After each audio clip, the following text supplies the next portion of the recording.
Kata Allah Subhanahu wa taala, wa min ahlil kitab, tak seorang pun daripada ahlul kitab, Yahudi atau Kristen, pasti akan beriman kepada Nabi Isa sebelum wafatnya Nabi Isa. Bila yang dimaksudkan? Nanti di akhir zaman, ketika Nabi Isa turun, akan nampak jelas bagi kaum Yahudi dan juga bagi kaum Kristen siapa sebenarnya Nabi Isa, yaitu dengan ditunjukkan dengan turunnya Nabi Isa atau diturunkannya Nabi Isa oleh Allah Subhanahu wa taala, dan menunjukkan akan kebenaran yang dibawa oleh Nabi Muhammad SAW. Ketika itu semua Yahudi akan beriman kepada Nabi Isa, dan juga semua kaum Kristen akan beriman kepada Nabi Isa dengan keimanan yang sebenar. Yakni kalau bagi Yahudi Nabi Isa akan diyakini sebagai Rasul, bagi Kristen akan diyakini Nabi Isa sebagai hamba dan bukan sebagai anak Tuhan sebagaimana diyakini saat ini. Dan ini berkenaan dengan masalah ayat yang berbunyi wa min ahlil kitabi illa la yu'minanna bihi qabla mautihi. Tidak ada seorang pun daripada ahlul kitab melainkan akan beriman kepada Nabi Isa sebelum wafatnya Nabi Isa. Wa yaumal qiyamati yakunu alaihim syahida, dan di hari kiamat nanti Nabi Isa akan menjadi saksi. Akan menjadi saksi apa?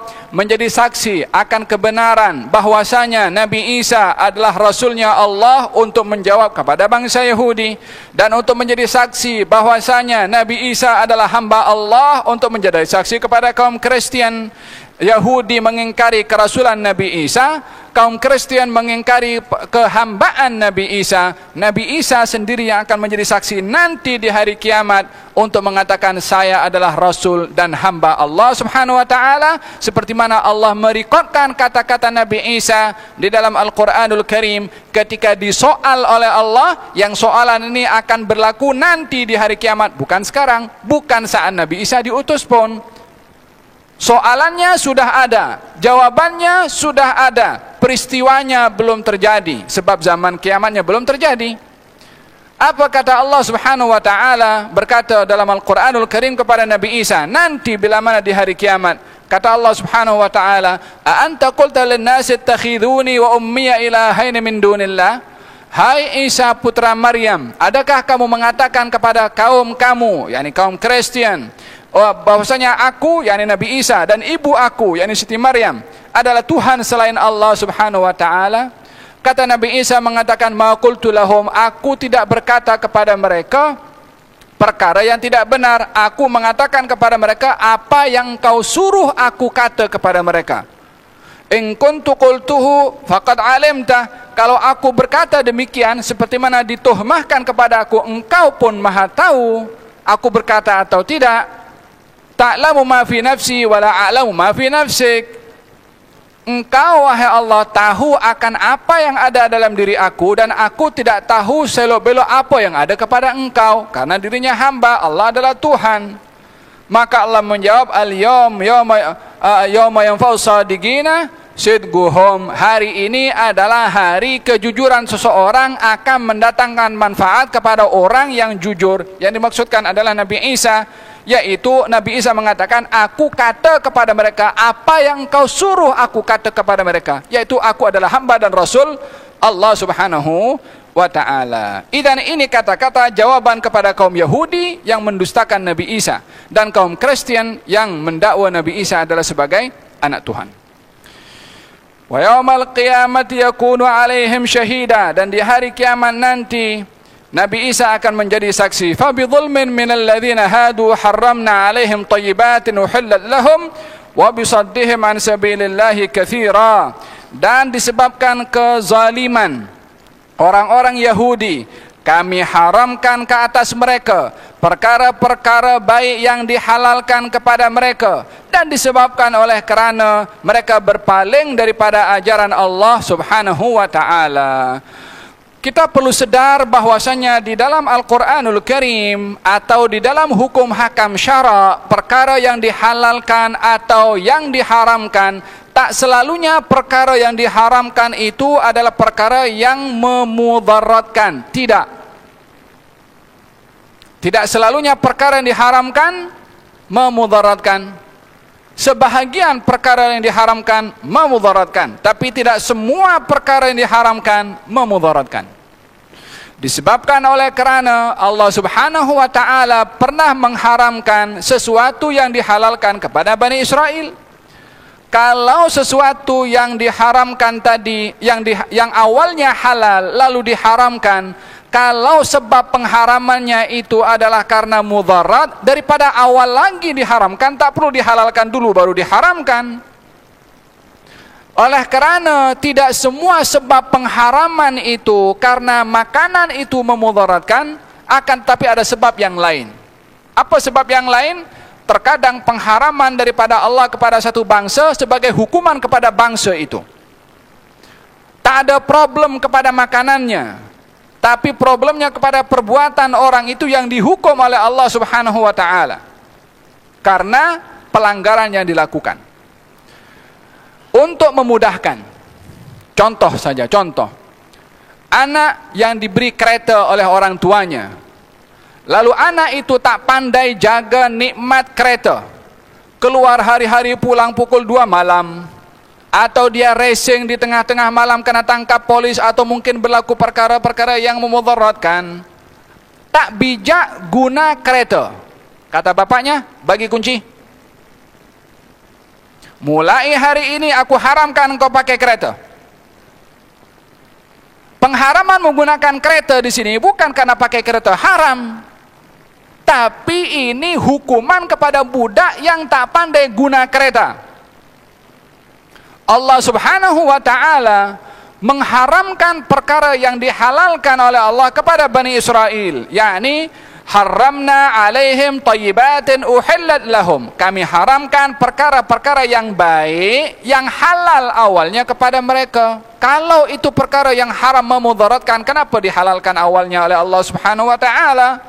Idzan dalam hal ini pengharaman datang daripada Allah kepada Bani Israel sebagai hukuman.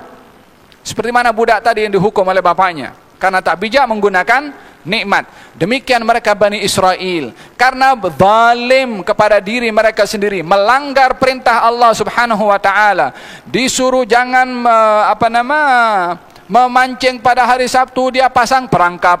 Kemudian diperintahkan oleh Allah untuk sembah Allah, dia buat lembu buatan. Diperintahkan oleh Allah Subhanahu wa taala untuk meminta kepada Allah untuk melihat Allah dengan jelas-jelas. Falhasil banyak pelanggaran yang dilakukan oleh bangsa Yahudi. Idzan oleh kerana banyaknya pelanggaran yang dilakukan oleh bangsa Yahudi dihukum oleh Allah. Fabidhulmin, maka di sini Allah sebutkan sebabnya dulu. Sebelum Allah mengharamkan, Allah bagi tahu sebabnya kenapa aku haramkan kepada engkau. Fabidhulmin minalladzina hadu, disebabkan kezaliman orang-orang Yahudi, haramna alaihim, kami haramkan perkara-perkara yang baik yang halal sebelum ini, yakni sebagai hukuman dari Allah Subhanahu wa taala kepada mereka. Di dalam ayat Al-Quranul Karim, Allah Subhanahu wa taala menceritakan tentang ayat-ayat yang diturunkan oleh Allah kepada Nabi Isa. Ayat-ayat yang diturunkan oleh Allah kepada Nabi Isa, isi kandungannya adalah dihalalkan di dalam Injil perkara-perkara yang diharamkan di dalam Taurat. Yang awalnya dalam Taurat itu haram, dihalalkan di dalam Injil. Kalau perkara itu haram karena memudaratkan, kenapa dihalalkan di dalam Injil? Di dalam Al-Quran juga, ini saya gambarkan bagaimana Bani Israel dihukum oleh Allah Subhanahu wa taala. Allah berfirman, kullu ta'ami kana hillan li bani Israila illa ma harrama Israilu ala nafsihi min qabli an tunazzala at-Taurah. Semua makanan dihalalkan oleh Allah kepada Bani Israel, kecuali makanan yang Israel itu sendiri mengharamkan untuk dirinya. Yakni Israel di sini adalah Nabi Yakub. Yakni Nabi Yakub waktu itu mencegah diri untuk makan daging onta dan susu onta. Itu saja yang Nabi Yakub tak nak makan. Tapi hampir rata-rata makanan itu dihalalkan oleh Allah kepada Bani Israel. Hampir rata-rata makanan binatang dihalalkan oleh Allah kepada Bani Israel. Tapi karena mereka banyak melanggar perintah Allah, yang dihalalkan makanan tadi diharamkan oleh Allah sebagai hukuman. Perkara yang dihalalkan, diharamkan oleh Allah sebagai hukuman. Syekh Muhammad Mutawalli Sya'rawi mengatakan, ketika menafsirkan tentang ayat ini, sifat melampau di dalam menyikapi nikmat Allah akan mengakibatkan pengharaman kepada si pelampau kepada nikmat-nikmat yang lain. Sebagai hukuman, sifat melampau di dalam pemakanan akan menyebabkan pengharaman kepada diri si pelampau makanan-makanan yang lain. Apa maksudnya? Orang yang melampau makan gula, dia akan terkena penyakit apa? Kencing manis. Kalau dah kena penyakit itu, nak minum susu, nak minum apa lagi yang bergula, tak boleh. Awalnya dia banyak makan sesuatu yang bergula, sehingga disebabkan oleh karena melampau di dalam pemakanan ini diharamkan perkara yang halal, tapi dia tak boleh makan. Sebab apa? Dirinya melampau dahulu dalam makanan ini. Oleh sebab itu kita diperintahkan makan dengan sederhana, kurang gula. Jangan kenyang sangat kalau makan. Haramna alaihim thayyibatin uhillat lahum wa bisaddihim an sabilillahi katsira wa akhdhihimur riba wa qad nuhu anhu. Dan mereka juga dilarang untuk riba. Ini riba diharamkan bukan hanya untuk umat ini, tapi umat sebelum Nabi SAW pun juga sudah diharamkan. Wa akhdhihimur riba wa qad nuhu anhu. Dahulu pun mereka sudah diharamkan juga daripada riba, tapi mereka juga masih menggunakan riba. Wa aklihim amwalan nasi bil batil. Mereka makan harta manusia dengan batil.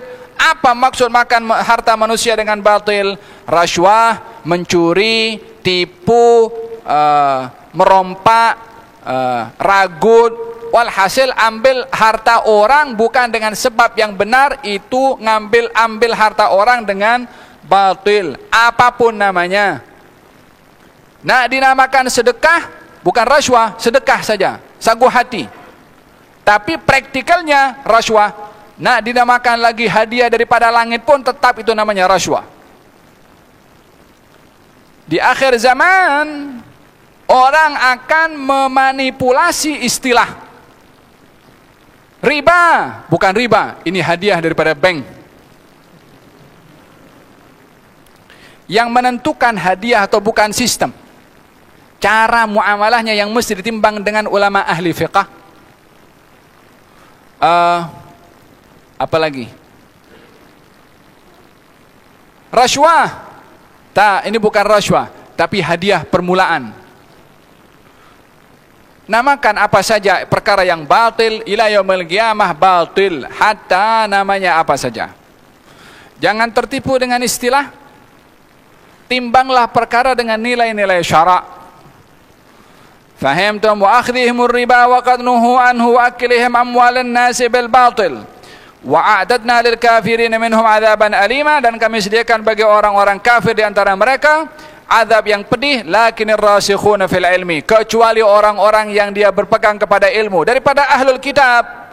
Dan ini bagaimana menunjukkan Al-Quran begitu terus menguraikan, menjelaskan tidak semua ahlul kitab itu melakukan perkara yang disebutkan tadi, daripada kezalimannya, daripada pelanggarannya, daripada ribanya, daripada makan harta orang dengan batil. Tak semua.